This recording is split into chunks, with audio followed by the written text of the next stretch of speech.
Dennis O'Brien, tell me about yourself. Well, I've been living in Marshall, Texas for about 30 years in an old house and doing my art and working in the graphics business. I've always been an artist since childhood.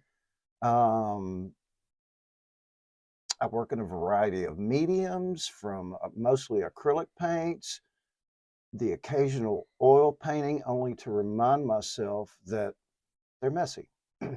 Some inks and watercolors, sketching, welded steel, clay. I kind of use found objects. I've been in the graphics business pretty much all of my life. Other jobs along the way, but mostly signs and graphics and sales.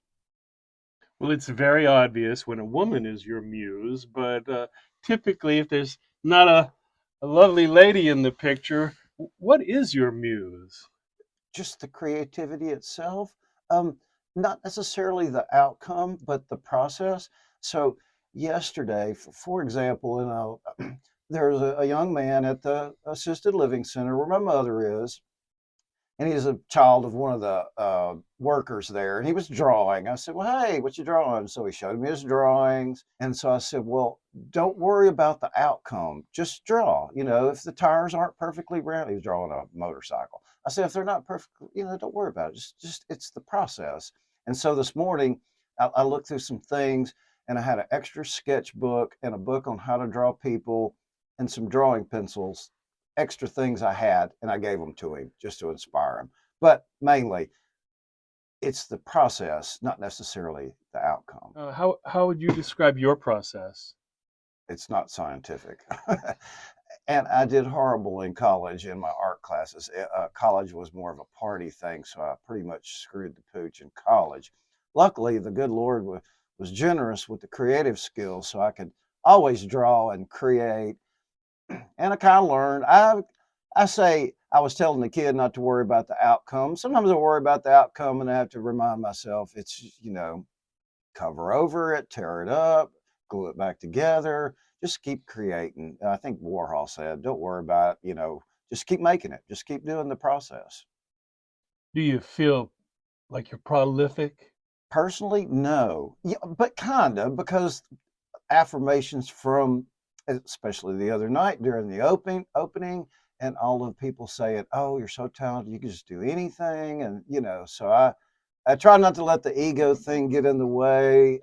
Prolific artists like a Picasso or a Van Gogh, mm, not really, but pretty good. Got talent, and some persistence.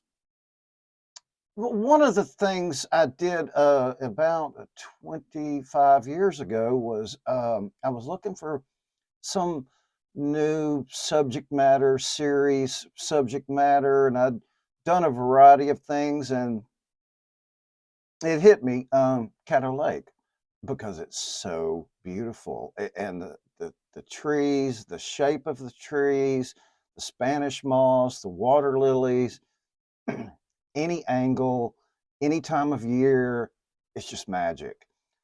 So I did a few pieces and I liked them and I enjoyed it. And I did about 25 total in a series and had my first one man show at the Visual Arts Center.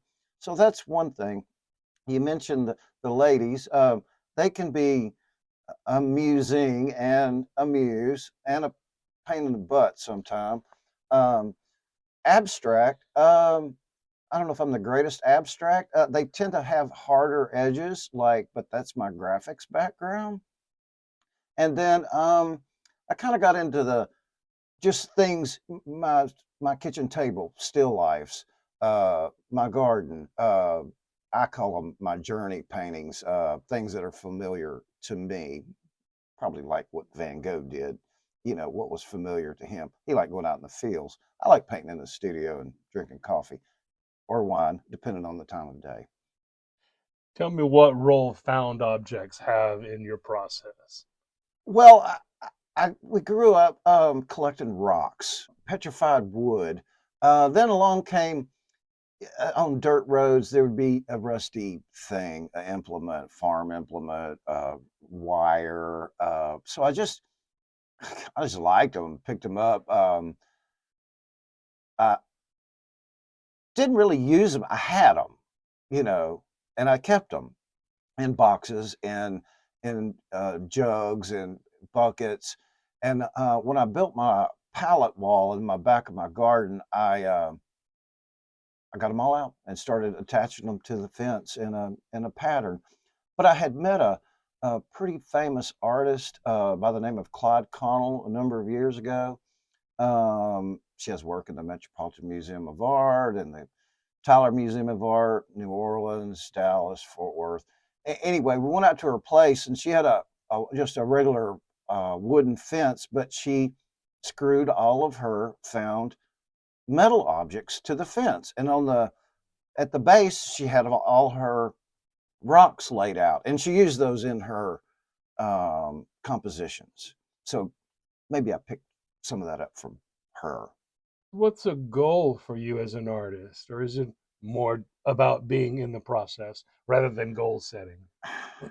Um, some goal setting, and sometimes that changes when you start the process. Because, like when we were doing this show, we said, let's have a show. Then when I got to looking at my work, I realized I had all these pieces that I had not shown, and that changed the goal a little bit. And then I had an idea of what that was going to look like. And then when I got down here, that changed because I thought about putting the paper towels, my blotters, on the wall, but you said, how about under the glass? So it changes. And, the ability to change is part of the process as well.